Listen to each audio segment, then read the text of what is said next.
What about it? Make some noise. A great rendition there of the American national anthem. We are staying on the grid. We are going to have a little look at the front row, which of course is headed by Josh Herrin, the Warhorse HSBK Ducati, already victorious a few moments ago in the hands, of course, in Supersport at least, of Xavi Forest. Middle of the front row of the grid, the defending champion Jake Gagne on the Yamaha, second manufacturer alongside that Ducati, and then of course our third manufacturer rounding out row number one is the multiple champion. A welcome return to Cameron Beaubier. Titleist Cycle Racing making it three manufacturers on the front row of the grid. Cam Peterson, he will head out on row number two in fourth position alongside Corey Alexander, his best ever result in Superbike qualifying. And then our fourth manufacturer inside the top six, Richie Escalante, whose adaptation into the Superbike class continues to impress. Richie Escalante looking cool as a cucumber there, isn't he?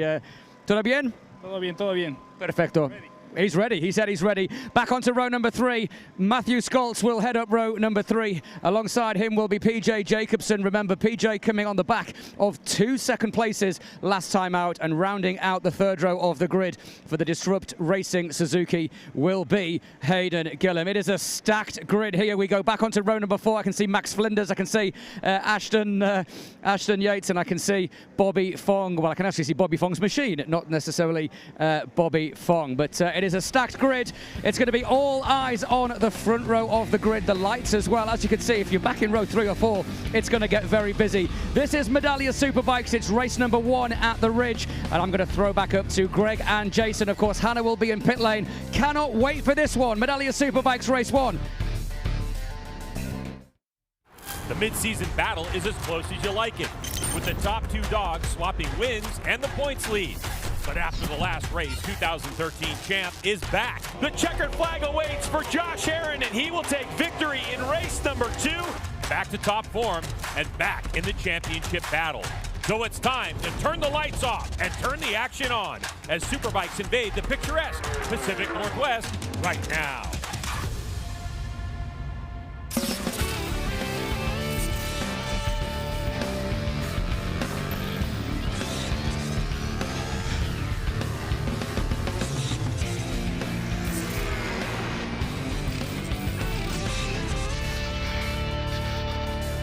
It's time for the MotoAmerica AMA FIM North American Road Race Championship. This round is MotoAmerica Superbikes at Ridge Motorsports Park, our 4th of 9 for 2023. Coming at you from Shelton, Washington. And we are getting ready for Medallia Superbike race number 1 and our star-studded field of racers. And man, it has been close in practice and qualifying. And so this race could be exciting. Hi, everybody. Welcome to the show. I'm Greg White, standing alongside two-time national champ Jason Pridmore. Now, Jason, here we are at the Ridge, but honestly, last time at Road America, for the two leaders, Gagne and Beaubier, in this championship, it was an unexpected result with both going out in a race apiece. Yeah, no kidding. And when you look back at that weekend, it could be the pivotal one, because Attack had a lot of problems, as we saw.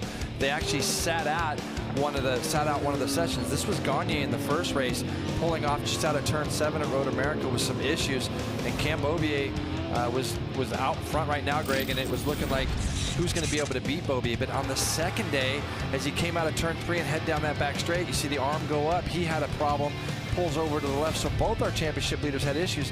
But this guy here, Josh Herrin out front, he just kept running all the way to the checkered flag. So it's made this championship a lot closer, considering that these two guys, our main title contenders, have had the problems that they've had. Yeah, and when you look at how this whole thing, worked out, if you look at Beaubier's win, that was only 25 points that he got, and Gagne only got 16 points for race 2. So at this point in the championship, you're looking at only 12 points difference, and I think a lot of people unexpectedly thought that Jake Gagne would run away with this thing, but Cameron Beaubier's really kept this thing close. Yeah, no question about it. And with a couple of the little mistakes that Jake had as far as the mechanicals go, that's allowed BMW and Beaubier to do what they did. But the big one there was Beaubier gave it back in race 2, and that was a shame for those guys. But the championship's got a long way to go, and these guys are right at the front again. Well, and Josh Herron's right in the mix too, Jay. He's 100%. Only 21 points back because he ends up winning Road America race number 2, and he has been chipping away at it. Yeah, when you watch him, Greg, he's really got a lot of confidence. This guy's always the first one out in practice. He's out laying down lap times the second he gets on this Ducati. He obviously feels very comfortable on it. This morning, unfortunately, he did have a pretty big accident, so we're going to see how he's going to rebound from that. But this win, I think, for Josh Herron gave him a lot of confidence, and he's brought that confidence to the Ridge with pole position today, even though he did have that incident. But Josh Herron's put himself right back in the mix of this championship. That was his first race win in Medallia Superbike since 2018 when he won race 2 at Road America. And here is the way that these points are spread out, and you can see that they have 6 wins apiece and how many podiums. So yeah, we have a pretty close championship, and we're just getting to the midpoint of the season. But Jay, the biggest surprise, I think, to come out of the last time we raced was that Tony Elias, who came out of retirement to race on the Vision Wheel M4 XR Suzuki team, announced to us that he retired. Yeah, right on air. And I think that, for Tony, he had just kind of lost that last little bit of desire it takes, to have the career he has. Look at him, Greg, 2017 Superbike champion, 32 career MA Superbike wins. And let's just not forget, MotoGP rider, Moto2 world champion, one of the best guys you'll ever meet as well is Tony. Just a real good guy to be around. But when you lose that last 10% and you're going against guys like Beaubier and Gagne and Herron, it makes it a little harder. It certainly does. But that left the motorcycle open. So let's get to the third member of our broadcast team, Hannah Lopa, who's down on the grid with Tony Elias's replacement rider. Hi, Hannah. Greg, filling in for Tony Elias is none other than Taylor Knapp. He's a motorcycle test engineer for Dunlop, so he has the opportunity to develop these Superbike tires. Taylor, how crucial is it to be able to truly test in a race situation the tires that you've helped develop, and how will that further the progress for Dunlop for our class? Yeah, it's a big bonus. I mean, the main objective is to be here to get this M4 Vision Wheels Suzuki up as far as we can, but if we can do a little double dipping and learn a little bit on the tires and take that back to our back to the proving grounds and back to Buffalo, then we'll take advantage of it. But so far, new track, new bike, and new team, but all 3 have been amazing, and I'm happy to be here. And we had a lot to take in a short period of time, but we're gonna do our best. So thanks to everyone for having me. Best of luck out there, Taylor Knapp. Oh yeah, he's another one who's extremely versatile, and he's doing a great job for the Vision Wheel M4 XR Suzuki team. Let's take a look at the Ridge Motorsports Park, Jay. It is an up and down roller coaster and tons of fun for these riders. It really is, and it's the thing about this place that makes it a lot of fun, Greg, is it's relatively smooth. New place. You can see here, 2011 it was constructed. Short run down into the chicane that they made just for MotoAmerica, which is great. Turn 1, then you see turn 2 to turn 3. It's where you start going back up that hill through turn 4 and 5. Then you're running across the ridge. Turn 6, big long left-hander into a very tricky section down through 7 and 8. Wide open 4th gear on these Superbikes through turn 9, up over the top of a hill into the hard braking turn 11. A lot of different lines and things and choices you can choose as you get over through there. Turn 12, another sharp right into maybe the slowest turn that we have on our series, turn 13, and then onto the front straightaway, Greg. Can't wait to see how this 16 laps is going to go. Let's see how the number 1 plate does. We have a race start here in under 4 minutes. It's race number 1, Medallia Superbike, coming at you.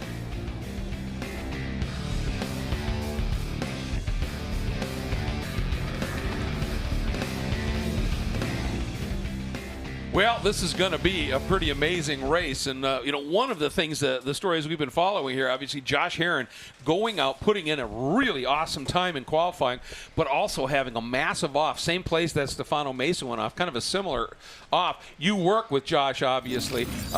Let's take a look at this. And then, you had an opportunity to talk to him, almost identical to what happened to Mesa. I mean, it's a carbon copy. If you put Mesa's bike red like the Ducati, it's going to look the same. And, I mean, that was a big crash. Look how far he slid and the way he flipped. Got up limping a little bit, and you can see, right there, just the pain just kind of shakes you up a little bit when you crash like that and you're going that fast. The team had to rebuild the bike, so they're going to, it's a bike he hasn't sat on, so it could feel different. And he's sore, and all you can do is ice up and try to get ready to do the best you can. And I will say, this track is really physical. Yeah. And man, when you're not at 100%, it's not easy. But Josh is riding great, and we had a better first sector, and thought the other guys might go quicker, and was trying to put in another good lap. Yeah. And you mentioned the physicality, and reports are, he dinged up an ankle a little bit, so that's going to be some work. Talked to Matthew Scholz here earlier, and he said the problem that they were having, it turned out it was a gear sensor, the sensor on the bike that tells you what gear it's in, and it was going haywire. And he said at points I'd be running, and all of a sudden it would just kick in to the pit speed limiter, thinking I was in first gear and under 37 miles per hour. Said it was all kinds of weird stuff. Once I was in the pits, he was having a problem even getting it started. So there were some serious electronical issues. But he said otherwise, he said he was on his best lap, his best first sector, and he said the bike felt great. He said, I actually think I can do something in this race. He was on pace to probably get on the front row. Mm-hmm. The first two sectors, he was right there, and it sounded like the pit lane thing came on. But hopefully they get that sorted out along long race, if he can be aggressive early and get himself in there. Yep. Well, we're going to find out shortly here. And by the way, the 45 Cam Peterson, they pretty sure it was food poisoning that took a problem there. For look of the MotoAmerica Championship Series, and by Geico Motorcycle. Visit geico.com to see how easy covering your ride can be. Starting grid as Herrin was on pole to 139.863. And look at that, Craig, by almost half a second. Then Gagne and Beaubier. Cam Peterson's fourth. Corey Alexander, really impressive so far this weekend in fifth.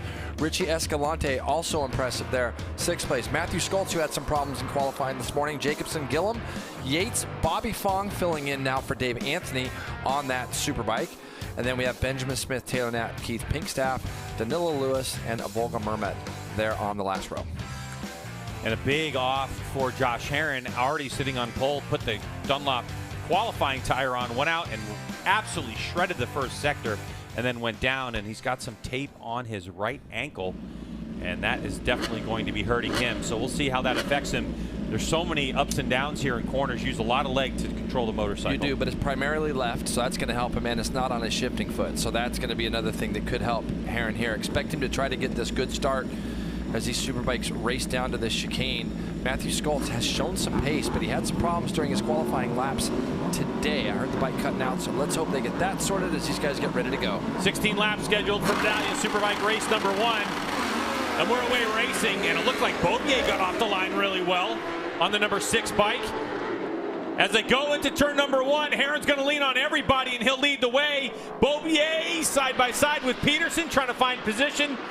But it's Gagne who comes out on top. The number 1 plate, nobody in the field except Gagne and his team wanted to see it. Beaubier's in 4th. Cam Peterson works his way right there. You see him, Greg, in 3rd. But Gagne, basically, when Herrin let off the brakes through turn 1, it made him tight for turn 2, made him run out just a little bit. Gagne turns it back up underneath him, and he's going to try to disappear here on this opening lap. Like what I'm seeing from Richie Escalante in 5th place on the Vision Wheel Import Star Suzuki. He's there just behind the Tytler Cycles BMW of Beaubier. Wow, look at Herrin down that hill. This is where he had his problem early. You saw the drive that Ducati had, and look at this, Greg. We are seeing these guys not letting Gagne get away. Herrin had a notion there to try to squeeze up underneath Gagne. He's trying to put pressure on the number 1 early. That is something that we haven't seen in quite a few years, that somebody's been able to just run. But these guys now are getting used to what that first lap pace is all about with Jake Gagne. Of course, we're on newer rubber that Dunlop came out with, and talking to the number 1 plate about the new Dunlop tires, he said, they've been more consistent over race pace. What they don't have is those first 2 laps where he could really get away from people. They don't have those super flyers when the tires are brand new. Oh, and a mistake from Herrin. And we're going to talk about this turn a little bit later, because Gagne does something a little bit different than most there. He cuts across the paint on the way down. It's bumpy, but it's shorter, and that Yamaha seems to soak it up better than the other bikes, and that's what you saw there. Lap number 1 coming to a conclusion. Cam Beaubier's making a shot at Cam Peterson. He gets up underneath him, Greg, as they go on. Now Cam's going to try to do the same thing Peterson, tries to turn it back up underneath Beaubier on the exit. Isn't going to make that work. Now Beaubier is going to start working on Josh Herrin here. Little look left side of your screen. As this is that attempted move. I mean, there wasn't much room there, and Josh Herrin just had to roll out of the throttle on his Warhorse HSBK Racing Ducati. Yep, and now you can see there's just a little bit of a gap between first and second. 33.2 to 33.6 in that first split. Almost half a second quicker is Gagne. Beaubier now knows he needs to push the issue to try to get past the Ducati of Josh Herrin. So Jake Gagne on the fresh and lean progressive Yamaha R1 out front, already with a bit of a cushion over Josh Herrin, who's really, Jason, this is his first lap. So Sparks coming off the racetrack. His first laps with his taped up ankle, right ankle, trying to figure it out as though everybody goes wide. Yeah, he got in there a little bit wide. Looks like he's having trouble getting the bike shifted, and you can see Herrin had trouble. It drew Beaubier out there with him, and Cam Peterson is the big benefactor there. He slots himself into second. You can see Escalante there in fourth. Matthew Skoltz taking a shot at him as they come down here into turn 13. So the Westby boys have got that bike running better as he's going to take that spot.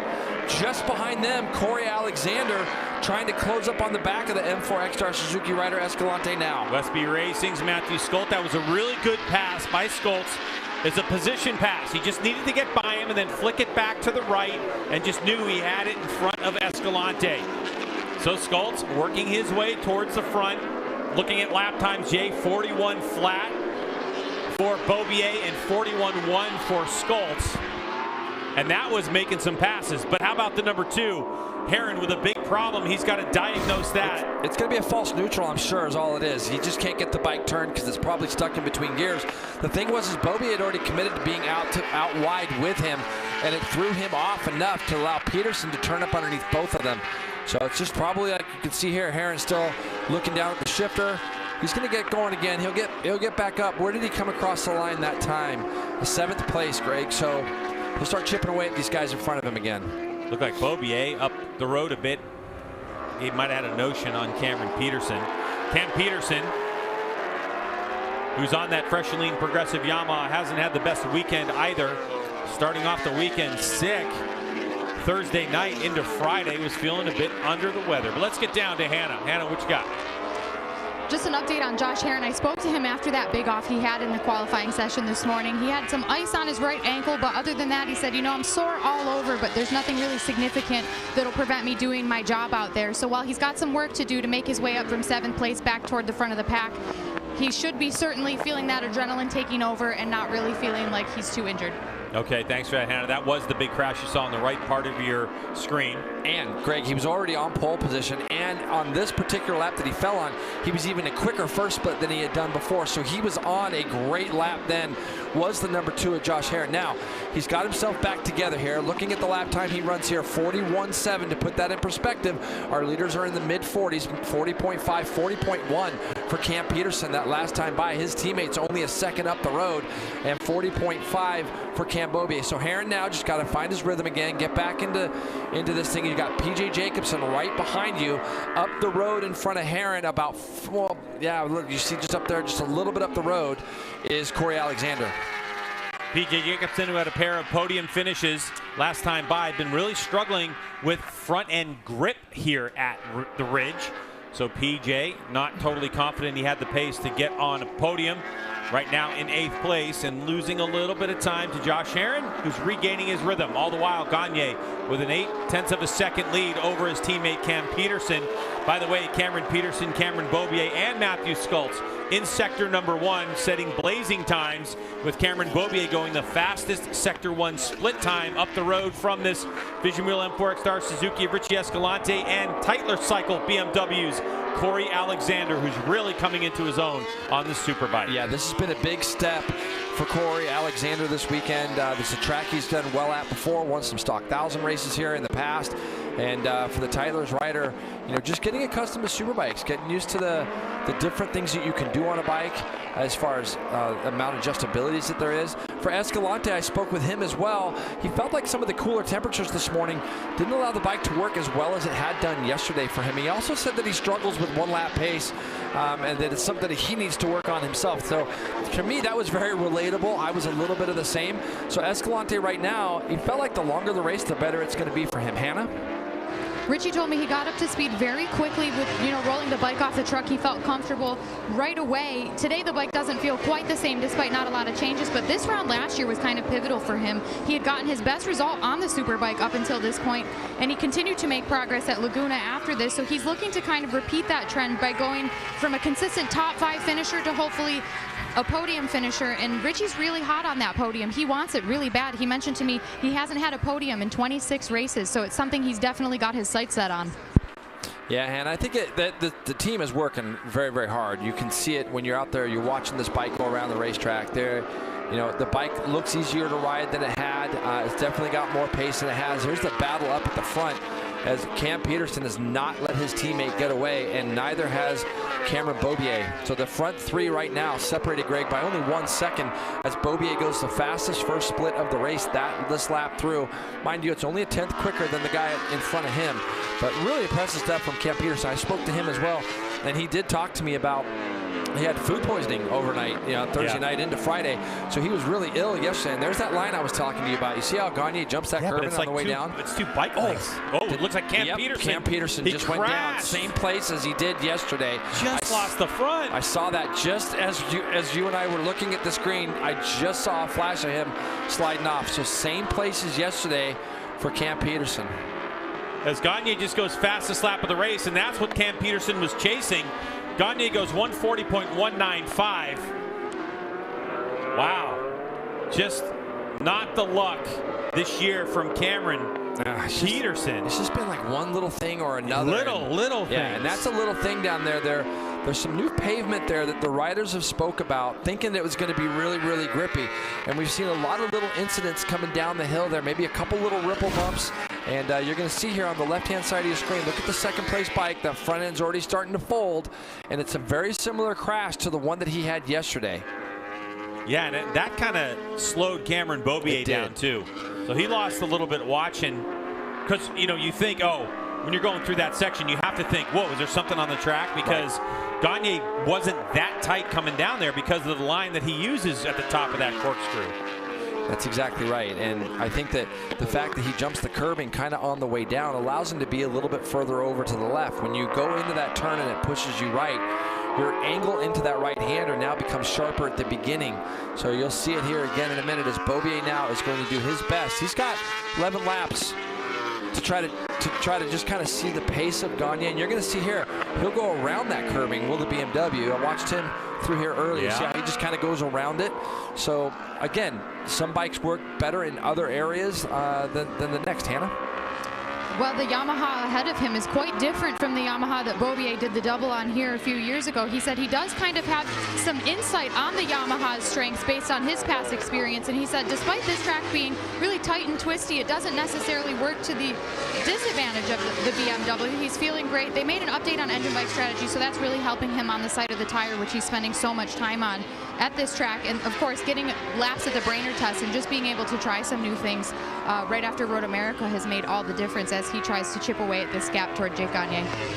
Yeah, anytime they get on the motorcycle really for a test, and Brainerd was, the team went up there after MotoAmerica. They've done that a couple years now in a row, and it's helped. But Jay, in talking to Beaubier, through the weekend so far, it's just been really about rear grip, just trying to find maximum rear grip. And in talking to Gagne about his motorcycle and the setup of it, I was watching him in qualifying, Fresh and Lean Progressive Yamaha team.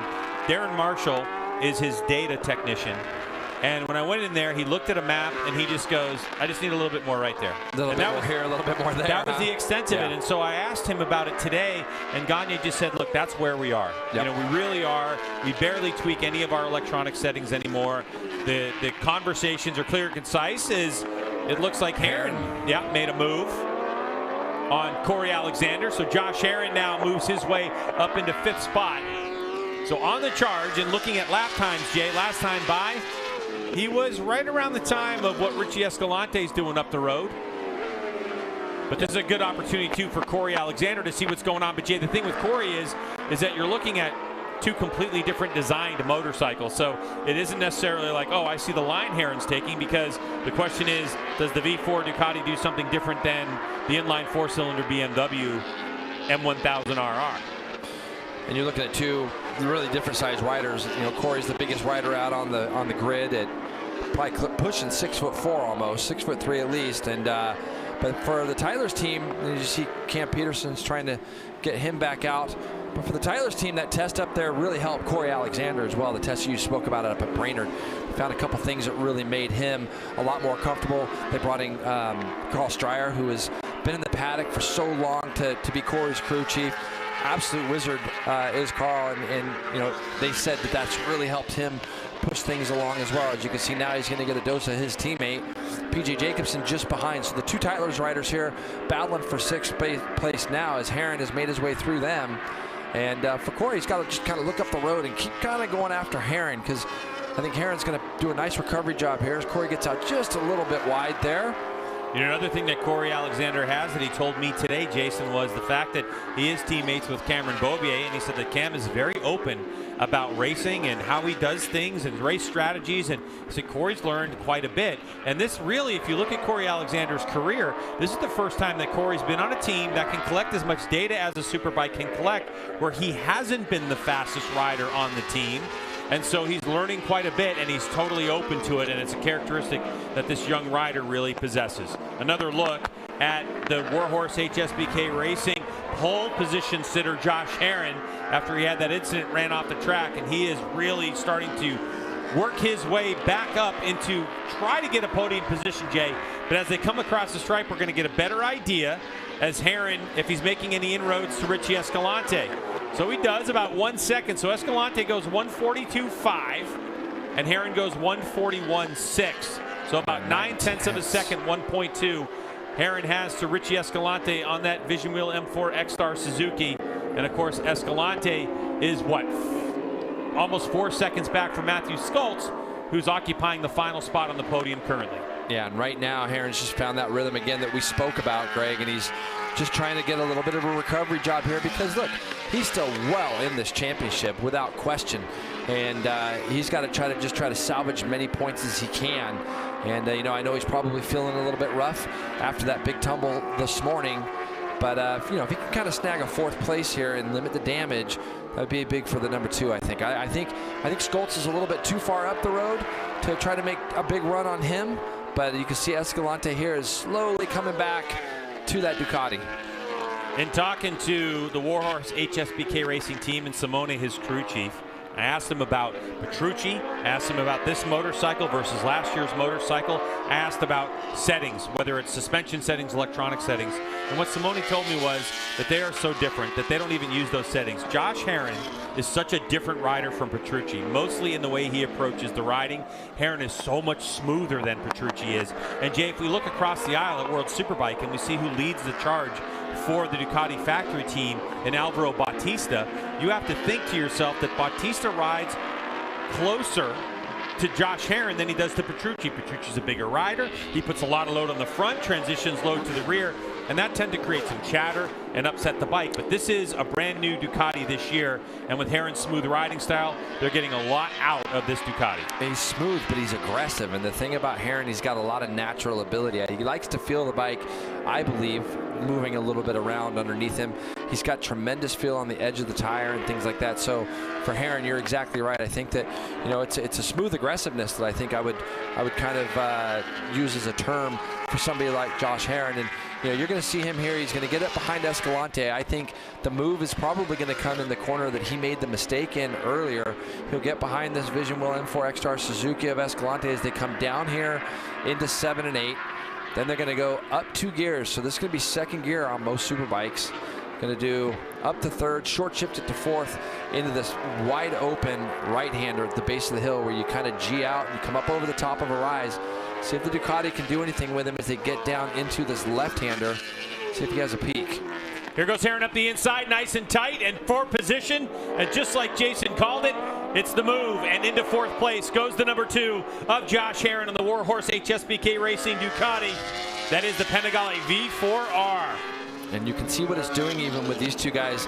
It's motivating Corey Alexander just behind them because he's got that gap down too.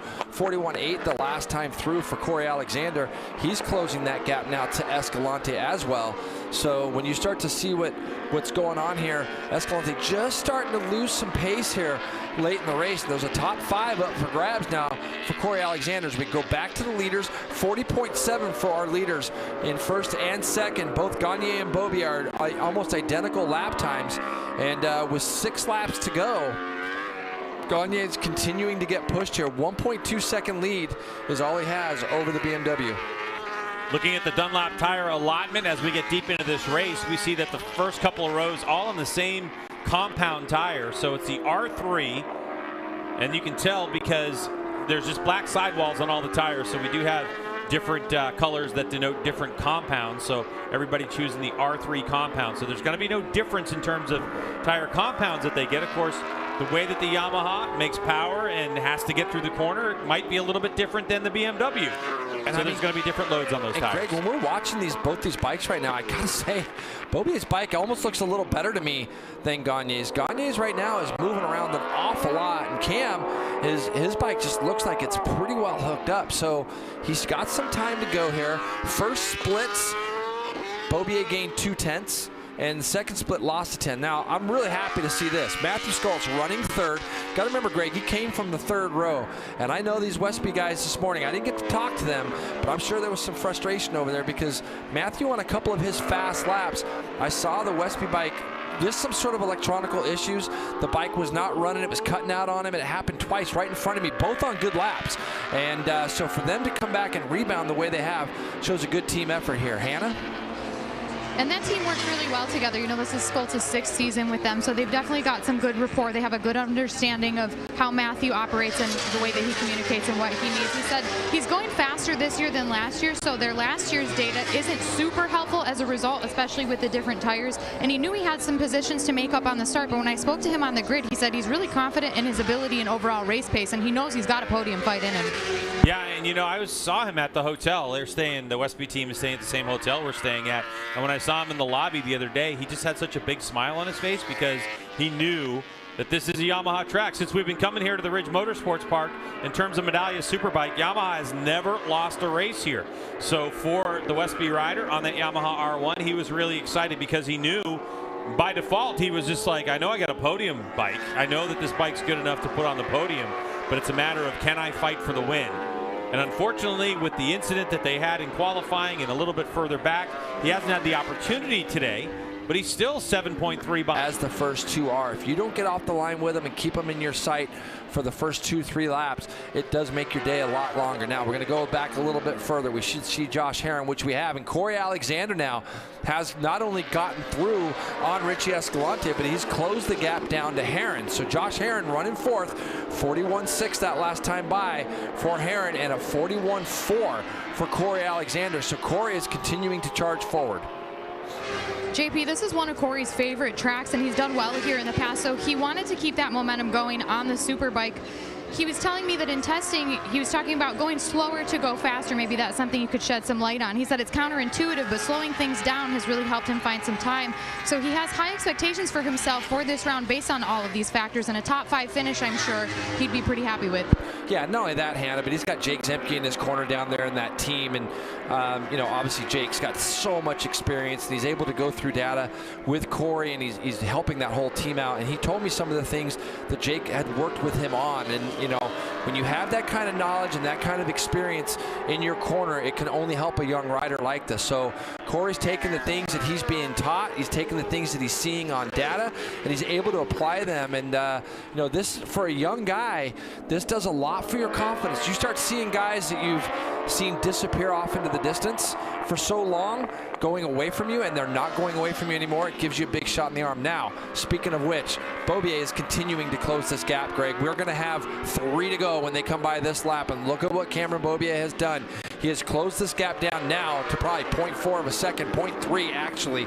41.1 for Jake Gagne. Beaubier still in the 40. Oh, no! And down goes Cameron Beaubier, and that started early in that corner. You could see him trying to get that bike under control, almost flat tracking into the corner. Too much ask for the Dunlop front tire with that BMW. And Cameron Beaubier, who's second in the points by 12, is going to lose a heap of points to Jake Gagne. That's going to move Herron back up into a podium spot. We got a red flag. Red flag out.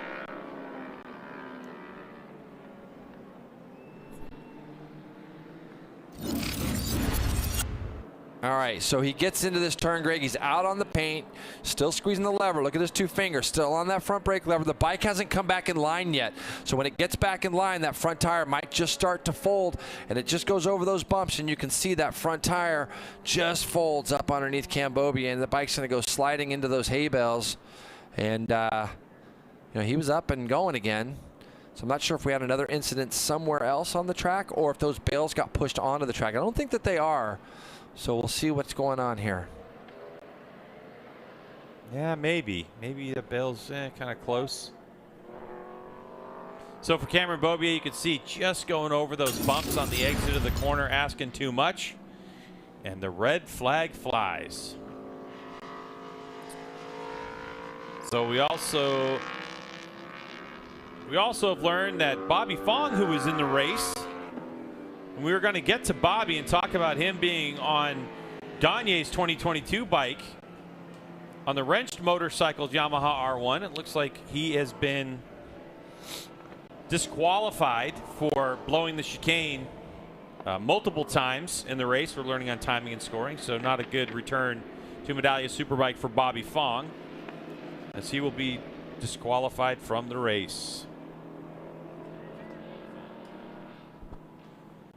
So red flag conditions, 3 laps to go of this race that was scheduled for 16 laps. And the running order at the time of the red flag was Gagne, Beaubier, Skoltz, Herron, Alexander, Escalante, PJ Jacobson, Hayden Gillum, Ashton Yates. Max Flinders was in 10th place. Benjamin Smith, Nolan Lampkin, Taylor Knapp, Danilo Lewis, and Kevin Pinkstaff. And we're learning now from MotoAmerica that this race is going to be done and dusted in the books with only 3 to go. And Jason, let's take a look at our red flag rules and what happens. So 2/3 distance, the race is complete. That was 10 laps out of this 16. Results are based on the order at the red flag. They must have completed 75% of the laps run and finish within 5 minutes of the leader. And of course, they must be actively competing. So if that's the way that this race is going to end up, it's going to be Gagne, Beaubier, and Skoltz. So Beaubier gets away with 1. He'll stand on the podium. Herron will be 4th. Corey Alexander, Escalante, PJ Jacobson, Hayden Gillum, Ashton Yates, and Max Flinders.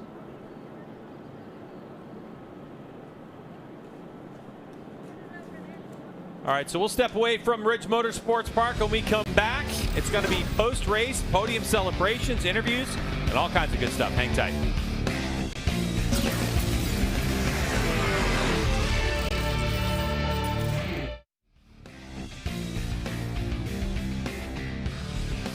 All right, well, the track crew's here out working on getting those hay bales lined up again. And there for a reason, they really did the job. Had there been other bikes going around there and Beaubier's bike didn't have those hay bales to slow it down, you know, that's where you can have a real issue. So the hay bales doing the job just requires a little cleanup. But tell you what, Beaubier, for, was it 6, 7, 8 laps, every lap he was chipping away by a 10th or 2.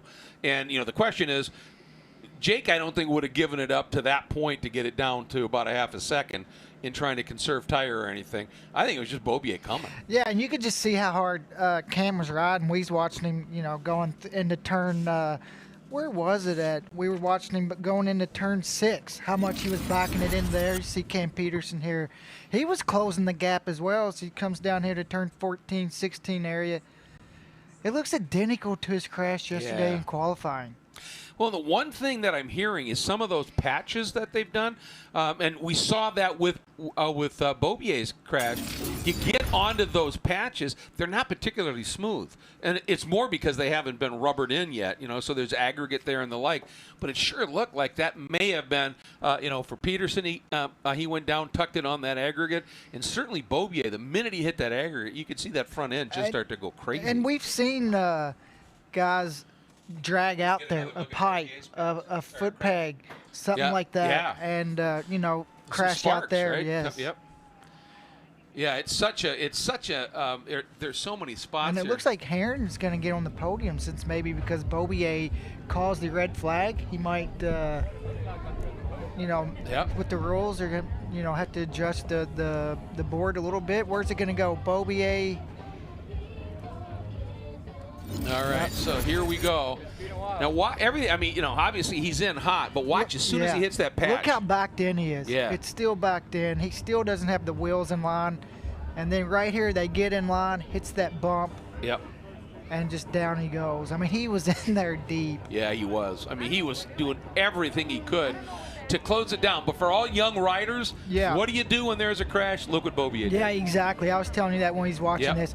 Every young rider should watch this. When you crash, this is exactly what you do. Run and try to pick up your bike and get back in the race as quick as possible. He is going to get 7th place points because of that. Yep, exactly, because he let them know I am actively competing. And not only that, let's say if there's a red flag, he could get back in the race. Exactly. And then if it was like a 3 or 4 lap shootout, they could make repairs. He starts 7th on the grid. He could work his way up a couple more spots. Yep, so for Josh Herron, a fight back after being on pole, having that big crash as well, comes back and ends up on the podium as a result.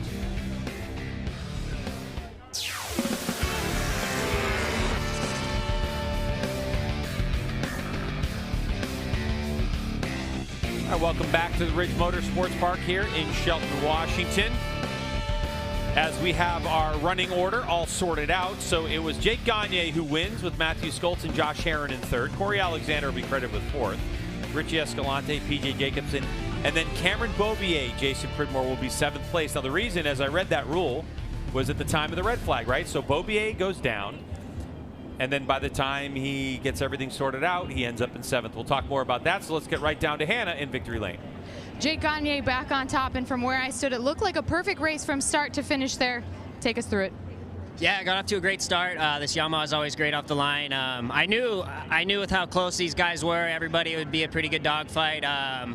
Unfortunately, Josh had a crash this morning, but he was really, really going good. I mean, all these guys, man, it was going to be a good fight. I got off to a good start and kind of inched away a little bit that first half, and I think I had a 2nd and a half, and then I didn't know who it was behind me, but somebody was clawing a couple tenths back a lap, and then I knew I could hear in the chicane that last lap before the red flag someone was on me. I didn't know if it was Cam or Josh or Matty or any of the other Cam, but yeah, it was a bummer to see that. It would have been a good last 4-lap fight. I think Cam would have had an opportunity, I'm sure, to stick it in there and make it a battle, and I was bummed to see him to go down and the red flag come out, but I guess we got a little luck on our side today, and it'll be another fight tomorrow, so hopefully we'll just go back to our work. Thanks to Attack Performance, Fresh Lean, Progressive, Yamaha, Rye, Alpine Stars, all my family and friends watching at home, all the fans out here at the Ridge, man. It's cool to see this place get more and more packed every year, so I appreciate all of y'all hanging out and watching the races, and we'll be back for a show tomorrow. Jake, definitely had some competitors challenging you, especially off the start in that opening lap. They're trying to not let you get away so far. With that in mind, is there anything that you'd like to do differently for tomorrow? Yeah, I think obviously we'll go back to the truck and think about how we can be a little faster. It was getting tough. I mean, I was actually kind of surprised. I didn't have a choice but to run those lap times, and that was kind of everything I had without taking off too much. And yeah, so we'll see if we can improve a couple little areas. Man, I was surprised to see Josh coming around the outside of me in turn 1. It was like 2 years ago. But yeah, good fight, and looking forward to tomorrow. It's going to be a show. Congrats to Jake Gagne. 2nd place today, Matthew Skoltz. And Matt, after a very frustrating morning this morning, you said you still felt like you had the podium pace and a 2nd place finish for you. Are you happy with this performance? Yeah, I mean, I'm definitely happy to be up on the box here. The last time out at the MotoAmerica circuit, I mean, I was struggling. I was outside the top 5, almost over 1.5 seconds a lap off. So we went back home to the Westby office, made some serious changes, and came here with an open mind. Took us a little bit of a while to get up to our pace. And, I'm obviously, very happy to be up here in 2nd place, but just a little bit disappointed with how far we were off of Jake and Cam, so we needed to go back to the drawing board and figure something out, but I definitely know where I was losing time. And just one more time, thank you to the Westby Racing team. You know, the last race was the worst race we've had in years, and it's really awesome to be back up here. So thank you so much, guys, really. This is awesome. Now, during the broadcast, Greg said you were really looking forward to coming here because this track plays so well to the Yamaha strengths. What were you feeling that was working really well for you out there? I mean, it definitely helps not to be over 10 mile an hour off, but I mean, this is definitely a Yamaha style track. It's very flowing, and you're on the edge of the tire for most of the track. So I knew that we had to do something here, otherwise it was going to be a very hard end to the season. But we have a pretty good baseline with this new setup, and we just have to carry on pushing it and hopefully end up fighting with Cam and Jake, you know, for the second race tomorrow. I mean, it obviously sucks to see Bobier crashing there. Hope he's good, and I'm sure tomorrow's race everyone's going to be banging bars. Congratulations, Matthew Skoltz. Rounding out our podium is Josh Herron after a big get-off this morning. It looks like he's just talking to Dunlop here. Josh, if I could grab you for a word. Started off that race really strong, definitely battling out front, made a bit of a mistake and had to play catch-up. How are you feeling physically as you were making your way back toward the front? Yeah, that was a hard one. There was a couple times in that race where I wanted to just chill and kind of accept the top 5 because I was happy we're even there with the amount of pain that I was in today. But I said, you know what? Anything can happen. I'm going to push through it, and just never gave up and ended up getting up to 4th. And I was happy with that, and I was still going to keep charging. And then saw Cam go down, realized we had 3rd, and I was like, man, Richie's going to be hungry now to try to get back up to me, so I'm going to push hard, and then the red flag came out. So luckily Cam's okay, but I'll take a 3rd there. Should push us up to 2nd in the championship, and days like today are those days when you go training and you don't want to get up in the morning and do it, and you do it anyways, and that's the biggest gain that you get. So I'm happy that mountain biking with my buddy Reno's taught me that, and I think I used that today. So just happy with how everything went. The boys did a really good job putting this bike back together and getting everything ready for us today. And yeah, just stoked with the 3rd place after the morning that we had. And yeah, congrats to Jake and Matt on a good ride, and can't wait to get back up there tomorrow. After riding with everyone out there, was there anything that you learned that'll help you best this position tomorrow? Not so much. I think I was struggling a little bit with the shifts, and when I ran wide behind Jake earlier, I just missed the shift because I couldn't pull up on the shifter super hard with my foot, and cost us. So I just started trying to relax a little bit and not pressure myself, and the shift started working out a lot better. So this bike's honestly felt amazing this weekend, and there's not much more I think that the guys could do to make it better, and I'm just hoping that tomorrow I can tough it out a little bit more and be closer to the guys in the front. Congrats, Josh. Guys. All right, so a good run for him. And as we take a look at the results, we want to just remind you that Cameron Bobier got a 20-second penalty for basically Rule 1.27D. And that basically you crash between the last crossing of the red flag and the red flag, you get a penalty. But it's Gagne, Skoltz, Herron, Corey Alexander, a great 4th place for him in front of Richie Escalante. PJ Jacobson able to salvage 6th. Our coverage of Medallia Superbike race number 1 from Ridge Motorsports Park will continue here in just a moment. Don't go anywhere. And now the 25 points and extending the lead in the championship.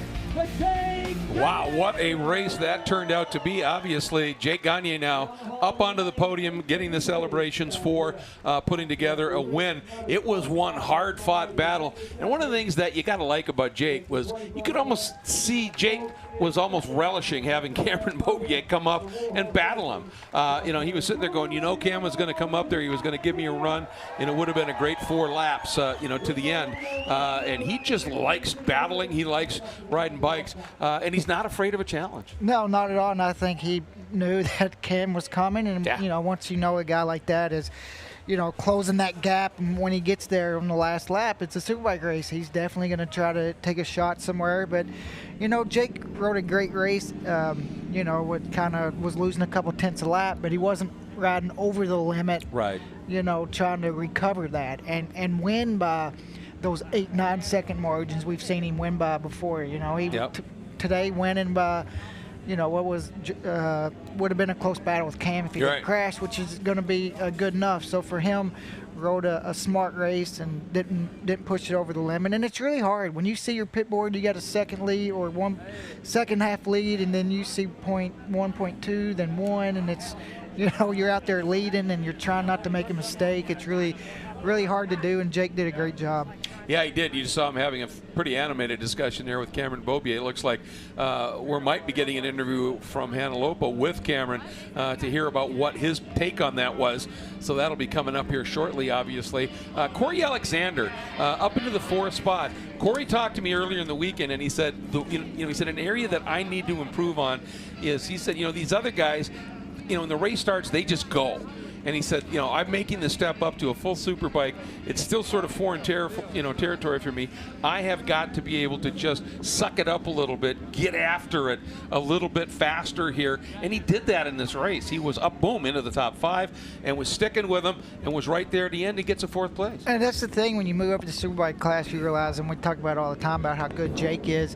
Race record pace is very first lap. And then now all the other guys have been seeing that for the last couple years, and now they're all starting to do that, knowing that's what Jake does. And for Corey, I think the big thing is closing that gap down from the the win to wherever he's at. At Road America, he was 25 seconds back each race, 24 one, 25 the other, and today, 16 and a half seconds back. So I mean, that's 9 seconds in one race. That's a really big gap. It is. And he had said to me, interestingly, he said, I need seat time every time I'm out there. And he said, well, you think about Road America. He said, when I'm trying to learn, he said, that place is 4 miles long. You get, a third less laps. And he said, that really didn't help me much there at all. And look at that. Matt Scholz is really happy. I think he really, considering where he started in that one, that was an incredible race that he put in, just coming back after it. He's got a big grin. He's loving the moment, heading into the interviews. And speaking of which, I think we're going to be hearing from this guy in just a minute. So let's get it back over to G-Dub and Jason. Medallia Superbike coverage is brought to you by Medallia, the pioneer in customer and employee experience. By Dunlop, the official tire of the MotoAmerica Championship Series. And by Geico Motorcycle. Visit geico.com to see how easy covering your ride can be. What a way to come back from commercial with billboards showing Beaubier hitting the deck there, Jay. Pretty unusual sight, isn't it? Like, we don't see Cam do that very often. No, definitely not. But luckily enough, Hannah is on the hustle, and she caught up with the number 6. Cameron Beaubier chipping away at that gap toward Jake Gagne, but unfortunately hit the deck. The red flag came out. Cam, glad to see you're up and okay. Take us through that crash. Yeah, I had my head down. I was charging the whole race to catch Gagne. I was taking, it seemed like a 10th a lap out of him, but it was just so slow, and it was at a couple points, I almost threw in the towel and just backed off, because we were doing mid-30s, low 30s the whole race. It was super hot pace. So, but I kept getting closer, and I got into turn 1, and the rear end stepped out of me a little bigger than it did all race, and I tried to hold it tight and ended up just washing the front. So that was a bummer. Especially going into those last 3 laps, making progress on Jake, but he rode amazing, and hats off to the Tytler Cycle BMW guys. They've been working so hard. Ferdy and Seb have been swapping swing arms in the middle of practice, just trying to find where our base is at this track and what to do to move forward. So big thanks to those guys. I feel like we're making progress, and just got to keep our heads down. How crucial will tomorrow's start be and those opening laps to keep Jake from getting away? Yeah, pretty crucial. I felt like I got held up there a little bit at the beginning, but then Cam, he started picking it up, and he was actually reeling Jake in, and I was just kind of latched onto his rear wheel. So all the guys are riding really good right now. The Superbike class is really stacked right now, so it's fun. It's tough, but it's fun. Congratulations to Cam Beaubier. Glad to see that he's up and okay, and he will have another shot at it tomorrow. Yeah, he certainly will, and we're looking forward to seeing what he's gotten, because they got a good bit of data on that bike to make some changes for tomorrow as well. Well, we got more coming at you from the Ridge. Don't go anywhere.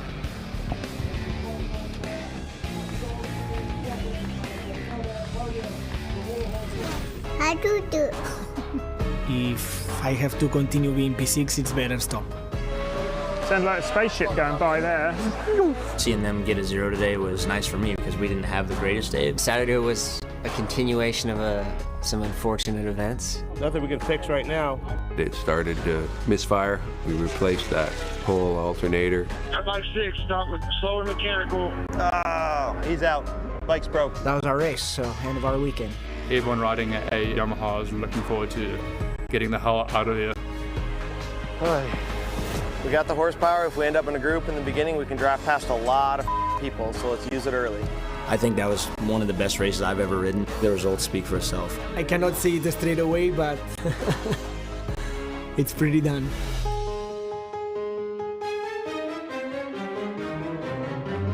A new episode of Pressure to Rise, now on YouTube. Tell you what, that Pressure to Rise has been such a great addition to the MotoAmerica series. That background, inside look at things, Roger. If you're a motorcycle racing fan, it's just fabulous to really get a glimpse of what goes on behind the scenes. Yeah, and you get to see stuff that you don't get to see normally. Get to talk to riders and see the other personality, and really get a good look at what not only the teams but what the riders go through each race weekend. So it's a really, really good show, and I enjoy them. I do too.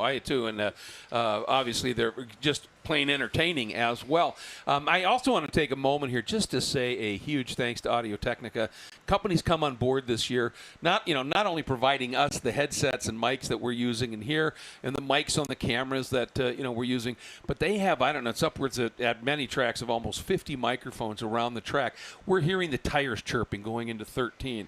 We're hearing so much stuff, and it's really coming at you due to Audio-Technica, and just a huge thank you.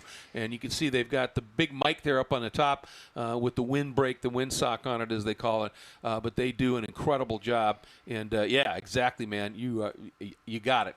And they do an absolutely fabulous job. Now, I mentioned they got the windsock on there. It's windy. When I was out there in pit lane, it was windy. During the Twins Cup race, a lot of the bikes were coming way over to the pit wall, Roger. And I'm guessing that was because they're trying to not get buffeted because the wind is definitely picked up. Look at that flag. Yeah, you can see the flag. I've noticed it yesterday, leaving in the afternoon, how it got pretty windy here, and you can see, with the flag and things like that, all the riders. Also, when it winds like that, when it's blown against you, it can be hard to change directions, through that chicane and stuff like that. So definitely a lot more windy, and man, it is really great to see all these fans here. Oh, it's really, crowded. And as Jake said, every year, he said, we're getting more and more people. This place is starting to really, get some recognition as an absolutely fabulous motorcycle track. And they do a lot of work, too. Put grandstands in. You can go across the bridge and see a lot of different, all the corners in the infield. And it's just been great to come in here and see all the people. When I was getting around during the lunch break, all the fans that was in the paddock, it was really cool to see, and I know everybody appreciates them coming out, and the riders have did a good job putting a show on for them. Boy, that they have. And, really right by start-finish line, there's a bridge now you can go across and get into that infield area, and then, back in the camping area, they have a carnival set up. Yeah, so I think that's where Michael was last night, went to the carnival. Ah, okay, that explains a lot, actually. He's still a little dizzy. So, all right, well, we're going to go back and check in once again with Greg White and Jason Pridmore to wrap things up here for Medallia Superbikes today at the Ridge.